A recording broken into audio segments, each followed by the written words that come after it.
Governor Soludo, and you are keeping silent in this evil in Anambra State. Ozana Gala Ebony Son and the Eza TV.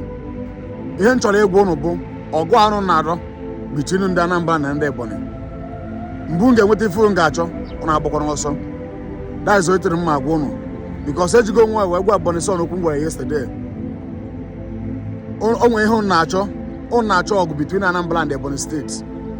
And after them comment in Ebony State na threat in Anambra on Ebony State.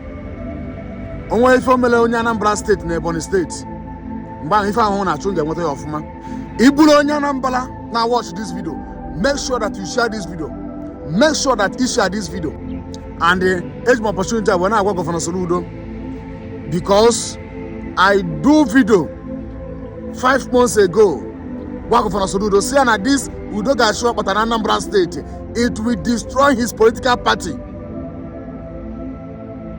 Now this Udoga she Yamalone and that's a luolo. No matter anything, let them know how they are working. On has a innocent people out of Roma. On has a innocent people out of Roma. How many innocent people can I go to Lona Habulu, Anambra State? I warned Governor Soludo. I told him that this Udoga share had to go very careful. Now what happened is that only a young boy only Ebony State. Onaga imposi onaga toilet. Only somewhere in Onitsha. Yes. So Udoga she will buy the boy everywhere. Onaga have the boy also have the boy everywhere.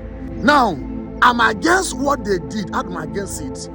Kedon get struck the boy somebody ejile everywhere. Somebody on a boy like that. I'm against that.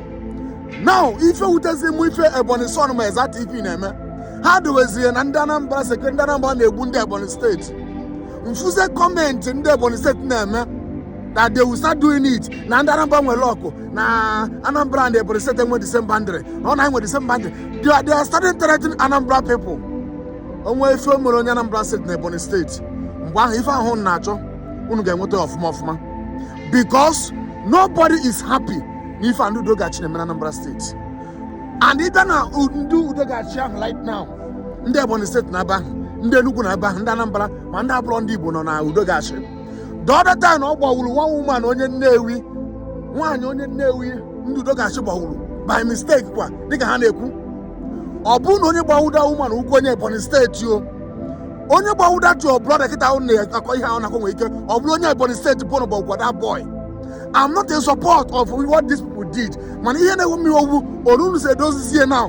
Now package here na Anambra Nebunde Ebony State. Or those Anambra do against Ebony State. Or the Anambra Nebunde Ebony State. Other people are hotter if you nekum. Oh, they will just have look at threat in Anambra. They have started threatening Anambra people on Ebony State. Simple. Nundu doga shibulu this boy. Onwelendo Apollo. Like this one man, why who do get chapter awful? On will ever hajele side, other side, I go at one uncompleted building on a wall of a wood, other got 2 young boys. Boy, innocent people when hammer. Now, the last said walk. These people have killed many in Anambra State, both Mandanambra, Mandabra, Anambra. We are against the evil work they are doing. Yes.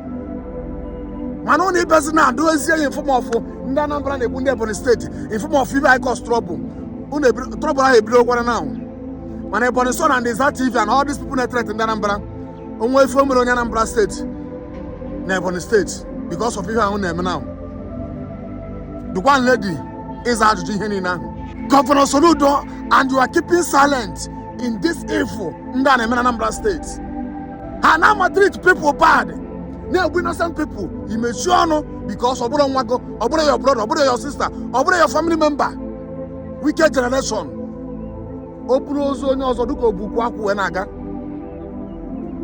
African mentality. On your own hardware. And some of them I got training. Now what we know some people now what how? For what reason? I have no man. Now we know some people anyhow. The other time side worker what a lady now what I lunya. Bullet a wood lady. What is happening? And you call yourself a governor. You never stand up to condemn this evil that is happening.